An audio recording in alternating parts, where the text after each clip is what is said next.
So ஃபைனலாக elbow ஃபார்க்கில் ஜோரோக்கு மீஹாக்கை சர்பாஸ் பண்ணுறதுக்கான வழி கிடச்சாச்சு. ஸோ ஜோரோட ஏம் பார்த்தீங்கன்னா வேர்ல்ட் ஸ்ட்ராங்கஸ்ட் ஸ்வாட்ஸ்மேன் ஆகணும்.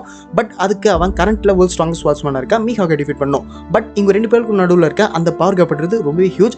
ஸோ இந்த ஒரு கட்டத்தில் ஜோரோக்கு ஒரு மிகப்பெரிய பவர் வேணும். பட் ஜோரோக்கு அந்த பவர் ஏற்கனவே கிடச்சாச்சு. ஸோ வானர்களை பார்த்துருப்போம், ஜோரோ வந்து கான்கூர் ரேகையை பயன்படுத்திருப்பான். அது மட்டும் இல்லாமல் அந்த கான்கூர் ரேகையை பயன்படுத்தி தான் ஃபைனலாக கிங் ஆஃப் ஹெல்னு சொல்லிட்டு கிங்கையும் டிஃபீட் பண்ணியிருப்பான். அது மட்டும் இல்லாமல் எங்கே டைனலையும் இது யூஸ் பண்ணியிருப்பான். பட் இங்கே பிரச்சனைன்னு கேட்டிங்கன்னா இதற்கும் ஜோரோ யூஸ் பண்ண எல்லா கான்கூர் ரேகையுமே என்மா ஃபோர்ஸ்ஃபுல்லாக அவனுக்குள்ளேருந்து வெளியே வரச்சது.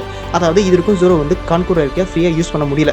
ஸோ இந்த ஒரு கட்டத்தில் தான் பார்த்தீங்கன்னா இப்போ நம்ம ஃபைனல் சாகால இருக்கும். அது மட்டும் இல்லாமல் இந்த ஃபைனல் சாகால ஈமு, கோர்சை, ஹோலி நைட் சொல்லிட்டு ஏகப்பட்ட இம்மோர்டல் பீங்ஸ் வர ஆரம்பிச்சிட்டாங்க. ஸோ இவங்களை டிஃபீட் பண்ணுற வழி யாருக்குமே தெரியாது, ஒருத்தர தர. ஸோ அவர் தான் பார்த்தீங்கன்னா ஸ்காப்பர் கவன்.